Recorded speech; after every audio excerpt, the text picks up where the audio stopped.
Welcome to Sugar version 7.10 release training video. We're going to cover the changes to Salesforce Automation Module migration to Sidecar, advanced workflow enhancements, default dashboards and sharing, reports and insights, and emails.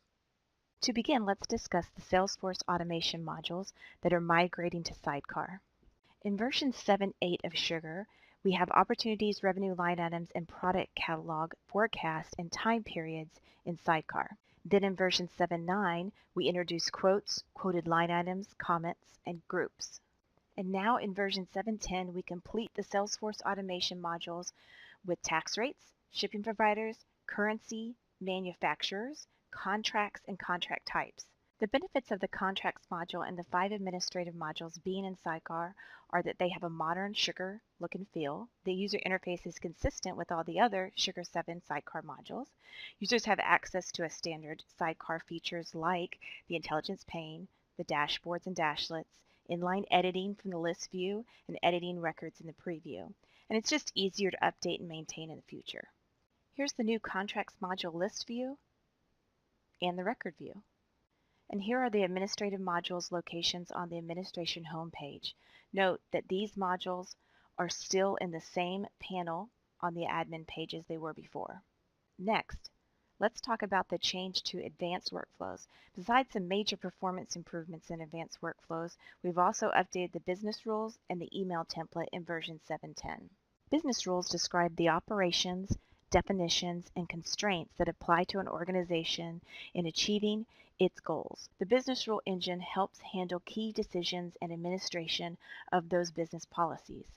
It enforces business policies. For example, a business rule might state that credit checks must be performed for all new customers, but no credit check is needed on return customers.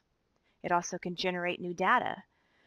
Risk assessment scores, for example, when a business rule requiring a rental agent to disallow a potential rental tenant if their credit rating is not good and they have a lack of previous rental history.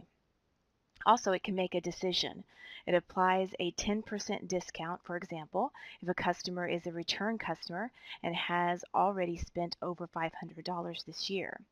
It also can do lead routing assignments based on product knowledge, size of deal, location, etc. Why would you want to use a business rule? Well, there's 3 reasons. It's transparent, meaning that it's readable and accessible to business policy users. It's consistent. It's always going to apply all the processes using the business logic. It's agile. You can quickly update a business rule as the policies change versus waiting for a development cycle. This is the Business Rule Builder in version 7.9 compared to the Business Rule Builder in version 7.10. This is where the business rule element would be placed in the Visual Designer. As you can see from this demonstration, working in the new Business Rule Builder is a lot easier and the user interface is more user-friendly.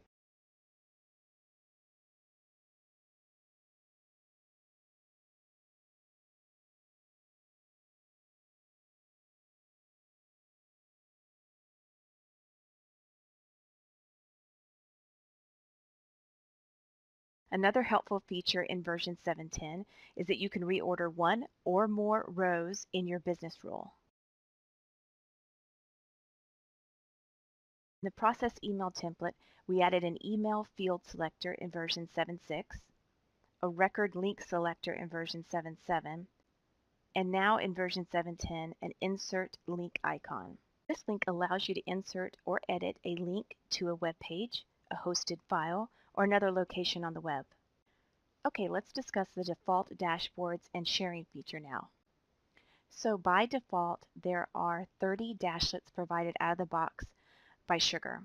There's 28 for Pro and shared with global teams. Only admins can set defaults. You can create team-specific default dashboards, for example, for sales or support teams. You can also share your dashboards by allowing other users to view dashboards via the team sharing. Owners can modify and push changes out to their team, and you can duplicate dashboards. Users can create a copy of a dashboard that they have permission to view, and those duplicates can be edited. All this functionality is available in both the home and the right-hand side dashboards. An admin can create a dashboard and decide if they want that default to be for the West Coast sales team, for example. The admin navigates to the Manage Dashboards, then finds the dashboard they want from the list view. On the record view, the admin sets the West team as the default team. Once the team members log in, they'll see the new dashboard in their menu. An end user like Max can also duplicate an existing dashboard. If Max likes the default account record view dashboard, but wants to add a couple extra dashlets, he can't edit the default since he doesn't own it, but he can duplicate the dashboard instead. Duplication immediately renders a copy of the dashboard. This new dashboard is owned by Max, so he can customize it to meet his needs. Max decides he has a really great contact list view dashlet that he'd like to share with the rest of his team. He can navigate to Manage Dashboards. After selecting it from the dashboard view list, Max can add his team, the West team, and his friend Chris's private team to the dashboard record. Notice that as a regular user, he cannot make it his default. Next is Reports and Insights. We added drill-throughs on charts, one of the most frequently requested features, which allows users to drill through on one particular segment of a chart to see the raw data, which makes the chart interactive. So to demonstrate, when you click a segment of the chart, a drawer pulls down the filtered data. And if you click a different segment, another drawer pulls down with that filtered segment data. A few things to note about drill-through charts is that drill-through charts are not available on reports based on backward compatible modules. Drill-through charts are not available if there's a related field in the group by. When you select a segment, there isn't an action menu in the list view, and drill-through charts are not available in the mobile app, and the drill-through option is not available on the out-of-the-box custom dashlets like the pipeline funnel or the forecast bar chart or the cases summary. The last version 7.10 enhancement we're going to talk about concerns the email module. So in version 7.10, the email module, email signature, and email settings for outgoing email are in Sidecar. Individual email boxes have been removed. It serves as an email management system. Emails can be brought into Sugar using various services such as Email Archiving Service, the Outlook plugin, the Lotus Notes plugin, Group, Inbound, or a partner solution. And there are improved REST APIs available for other applications such as mobile, plugins, or a partner developer to integrate. You can now filter and search for emails using the filter functionality. You can preview emails. You can collaborate with your team.